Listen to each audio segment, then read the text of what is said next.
क्या India, US, Japan and बाकी देश की इकोनॉमी रिसेशन में जाने वाली है? फेडरल रिजर्व ने अभी दूसरा इंटरेस्ट रेट कट करा है एंड इसकी हमारी स्टॉक मार्केट पे, आपकी जेब पर क्या असर पड़ता है, चलिए आज की इस वीडियो में जानते हैं। JP Morgan Chase now seeing a US or global recession before the year end as a little bit more likely than it previously did, a 35% chance versus a 25% chance previously. But still, that's a greater chance that it won't happen. It's a whole meeting of central bankers. There may be more clues from the Fed. Our guest says while analysts are awaiting a soft landing for the US economy. Here we are again. New Zealand is in a technical recession after 2 quarters of negative growth. Apart from during the COVID pandemic, it's the weakest 6-month period since 1991. Today's GDP, gross domestic job shedding behavior, some shift in business behavior, which is giving us concern. But our baseline is still to think that we make this orderly transition from an economy that was growing quite strong last year to something that's still growing at a solid pace. What I want to emphasize is there's another thing going on here. And we think that they will be fully exhausted sometime early in 2025. So consumption is going to depend on compensation growth and on households' ability to augment compensation growth by borrowing. US ने पहले भी interest rate cut किया था 0.5% से and अब उन्होंने interest rate cut करा 0.25% से। मगर इम्पोर्टेंट क्वेश्चन ये है कि वो इंटरेस्ट रेट कट कर क्यों रहे हैं, चलिए जानते हैं।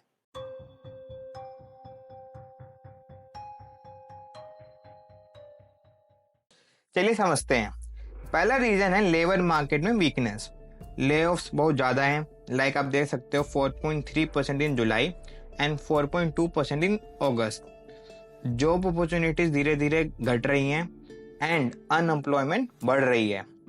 फेड का ये रेट कट बोरोइंग का सस्ता बनाने के लिए, ताकि बिजनेस बोरो करे, जैसे कि बोरो करेंगे फिर उसको इन्वेस्ट करेंगे एंड इन्वेस्ट करके लोगों के हाथ में पैसा ज़्यादा आएगा एंड ताकि वो लोग उसकी डिमांड बढ़ाए सामान की इकोनॉमी में। मेनली इकोनॉमी में डिमांड बढ़ाने के लिए एंड इकोनॉमी को स्लो होने से बचाने के लिए इंटरेस्ट रेट कट किया जाता है।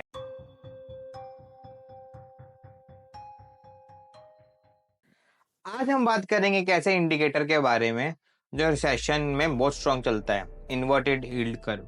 इन्वर्टेड यील्ड कर्व आपका जब बनता है जब आपका long term interest rate short term interest rate से कम होता है, क्योंकि स्मार्ट मनी को ये लगता है कि लॉन्ग टर्म में रिसेशन आ सकता है एंड तब रिसेशन आएगा तो सरकार को इंटरेस्ट रेट गिराने ही पड़ेंगे, तो आपका long term interest rate short term से नीचे चला जाता है एंड इसी को बोलते हैं कि आपका इंटरेस्ट रेट यील्ड हो चुका है। एंड गैस करो, जो आपका इंटरेस्ट रेट है वो 1 साल से ज्यादा इन्वर्टेड है, तो recession as per the indicator कभी भी आ सकता है। चलिए चार्ट में देखते हैं। रिसेंटली -1.1% इन्वर्टेड है, मगर ये धीरे धीरे फिल हो चुका है। मगर पुराने रिसेशन के पीरियड को भी जरा देखते हैं। 2006 से 2008 में ये -0.19% था। 2000 से 2001 में कुछ -0.51% था। फिर 1990 से 1991 में ये -0.24% था एंड 1980 में ये कुछ -2.41% था। एंड गैस करो दोस्तों, उसके बाद क्या आया था? आपका रिसेशन, क्योंकि स्मार्ट मनी कभी भी गलत नहीं हो सकता। सिर्फ इन्वर्टेड यील्ड कर्व ही नहीं, बाकी इंडिकेटर्स भी थोड़ा थोड़ा यही इंडिकेट कर रहे हैं। मैंने पूरी एक्सेल बनाई है ये समझाने के लिए, चलिए एक्सेल पे चलते हैं। जैसे आप इस एक्सेल में देख सकते हैं, जिन पीरियड्स में रेट कट हुआ है उनमें से ज़्यादा केसेस में रिसेशन आया है। 14 में से 9 बार ऐसा हुआ है। लेकिन यहाँ ट्विस्ट ये है कि जब रिसेशन नहीं आया तब अनएम्प्लॉयमेंट रेट्स यूजुअली नेगेटिव थे, मतलब अनएम्प्लॉयमेंट का इतना इशू नहीं था, उल्टा अनएम्प्लॉयमेंट घट रही थी उन सालों में। लेकिन इस दौरान डेट टू जीडीपी रेशियो थोड़ा ज़्यादा था, अराउंड 50.8% के। अब बात करते हैं अनएम्प्लॉयमेंट एंड रिसेशन की। जिन पीरियड्स में रेट कट बढ़े हैं, रिसेशन आया है, मतलब वहाँ एवरेज अनएम्प्लॉयमेंट चेंज पॉजिटिव थी, मतलब अनएम्प्लॉयमेंट बढ़ रहा है, जो अपकमिंग रिसेशन का एक क्लियर सिग्नल बन सकता है। लेकिन जब रिसेशन नहीं हुआ, अनएम्प्लॉयमेंट घट रहा है, जो इकोनॉमिक रिकवरी या स्टेबिलिटी को इंडिकेट करता है। तो ये हमें क्या कहना चाहता है? सिंपल है, अगर रेट कट के बाद अनएम्प्लॉयमेंट इंप्रूव नहीं होती है तो भाई साहब आपके रिसेशन के लिए तैयार हो जाओ। In short as per the Excel.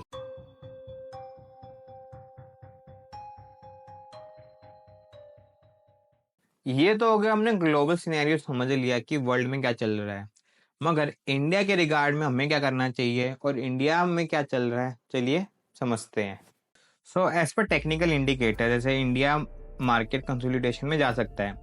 सबसे पहले समझते हैं कि कंसोलिडेशन का मतलब क्या होता है। सोचो मार्केट एक रोलर कोस्टर की तरह है, तो कभी ऊपर कभी नीचे, लेकिन कंसोलिडेशन का मतलब ये है कि ये जो ऊपर नीचे है वो एक लिमिटेड रेंज में चलेगा, मतलब वो एक सपोर्ट और रेजिस्टेंस के अंदर ही चलेगा, ना ज़्यादा ऊपर ना ज़्यादा नीचे। जैसे 2018 से 2020 तक को देखो कि 2 साल में पूरा कंसोलिडेट रहेगी, इसकी एक रेंज है, इसी रेंज में घूम रहा है, ना इस रेंज से बाहर गया, कभी गया तो वापस इस रेंज में आ गया, फिर दोबारा नीचे से ऊपर वापस आ गया। सेम 2022 से मिड 2023 तक 1.5 साल का कंसोलिडेशन रहा, ना ऊपर ना नीचे, एक ही रेंज में चल रहा है, आप देख सकते हो। एंड हिस्ट्री से हमें सीखना पड़ेगा कि 1 या 2 साल का कंसोलिडेशन फेस बिल्कुल नॉर्मल है, लेकिन नए इन्वेस्टर्स जो हैं वो उनको सिर्फ बुल रन पसंद आता है, एंड उनके लिए ये जो कंसोलिडेशन का फेस है बहुत बोरिंग होने वाला है, फ्रस्ट्रेटिंग होने वाला है। एंड जितना मुझे लगता है कि 2025 में कंसोलिडेशन का फेस रहेगा।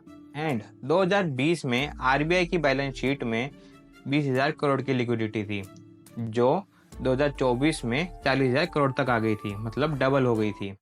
मगर अब वो लिक्विडिटी नहीं बढ़ने वाली। मगर ऐसा क्यों? क्योंकि सरकार के ऊपर बहुत लोन है एंड उनको ये लोन चुकाना पड़ेगा, एंड सबसे प्राइमरी फोकस सरकार का भी लोन चुकाने पर है। एंड दूसरा, इन्फ्लेशन।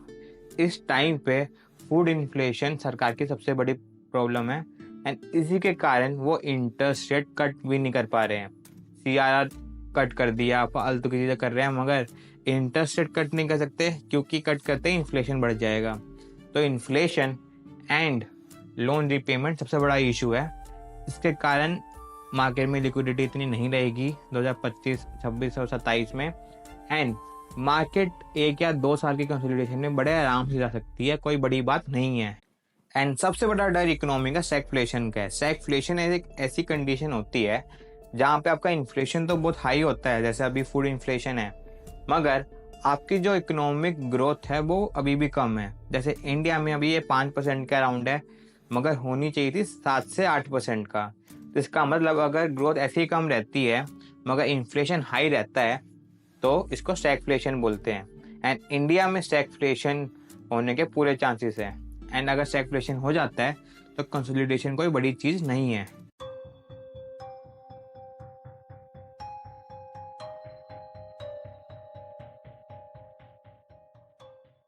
अब इतना ज्ञान तो पेल दिया, मगर भाई इन्वेस्टमेंट कैसे करें? तो पहला, डाइवर्सिफाई। सो अपने पैसे को फिक्स एसेट्स इंस्ट्रूमेंट्स में भी डालो। दूसरा, हेजिंग पोजीशन मेंटेन करके रखिए, अच्छे स्टॉक्स को पिकअप करिए। तीसरा, सेक्टर फोकस रहिए, मतलब जिन सेक्टर्स में गवर्नमेंट ने PLI स्कीम्स दी हुई हैं, जैसे कि आपकी फार्मा, क्लीन एनर्जी, रिन्यूएबल्स, उनमें ज़्यादा इन्वेस्टेड रहिए ताकि वो आपको रिटर्न अच्छा दे लॉन्ग टर्म के अंदर। एंड चौथा, आप फालतू की चीज़ों में मत पड़िए, म्यूचुअल फंड्स में अपनी इन्वेस्टमेंट जारी रखिए, SIP जारी रखिए, मगर mainly large cap and flexi caps में जारी रखिए। स्मॉल कैप आप अवॉइड कर सकते हैं या एक्सपोजर कम कर सकते हैं, क्योंकि पर्सनली मुझे लगता है कि स्मॉल कैप थोड़े से ओवर वैल्यूड हो चुके हैं। ऐसी और चीज़ें जानने के लिए फॉलो करें मिनविस्क को एंड देखते रहिए मुझको। I am CH Chirag Goyal and follow मिनविस्क for more such content. Thank you.